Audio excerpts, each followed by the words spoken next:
So it turns out that people weren't the only ones surprised by last week's sudden snowfall. The weird weather stunned hundreds of South Texas Pelicans as well. And our border correspondent Oscar Margain explains how some quick-thinking rescuers saved their lives on that snowy night.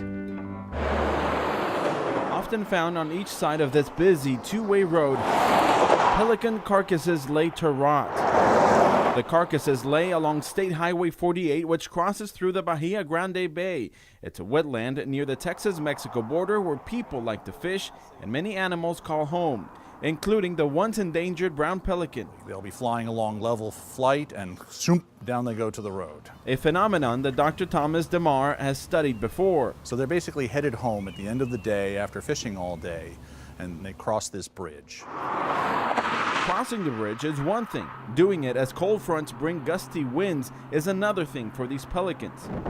Take a look at this video captured Thursday by a local pelican rescuer ahead of the Texas snowfall. The pelicans struggle to make it across to the northern side where they typically roost.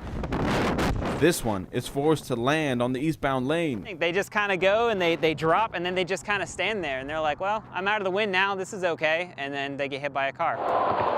Justin LeClaire believes the Jersey barriers on the road caused the winds to push the pelicans to the ground. This issue prompted local activists like Justin and Dr. DeMar to create the Pelican Team. This time around, they saved nearly 200. Gives me goosebumps. I wish that every conservation effort had this kind of outpouring of local success. Saving these animals is not only important to environmentalists, but also vital to the local tourism. It's one of the reasons the Vermont native, like other birds, migrated here. And I don't get paid for this, but this is more rewarding than any work that I do. Now, Justin and the rest of the Pelican team are holding meetings with the Texas Department of Transportation to find a more permanent solution to the problem. But until they find that solution, these signs will have to do. In Brownsville, near the Texas-Mexico border, I'm Oscar Margain reporting. Well, you don't see that often around here, pelicans on the road, but in further south, I guess it makes sense. That was some beautiful photography. Just about to say that. Gorgeous. Yeah. Those sunsets? Yes, Yeah. and the pelicans and flights. Gorgeous. So he was down near Brownsville, right? Yeah. That was yeah. just beautiful. Good stuff.